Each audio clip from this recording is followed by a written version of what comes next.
en imposant de 2% 3000 individus, on aurait un rendement de 250 à 400 milliards par an.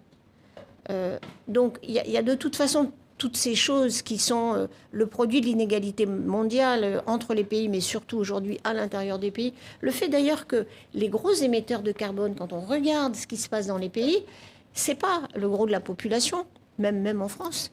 C'est d'abord les gens les plus riches. Et ça, c'est des gens qui sont à New Delhi, comme à Mexico, comme à New York.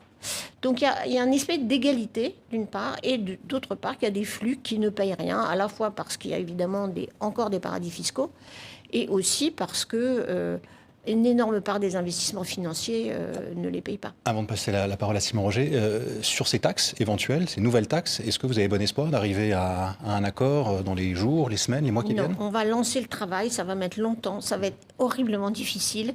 Mais je vois que quand même la convention sur la fiscalité aux Nations Unies a été adoptée. Enfin, on va y aller.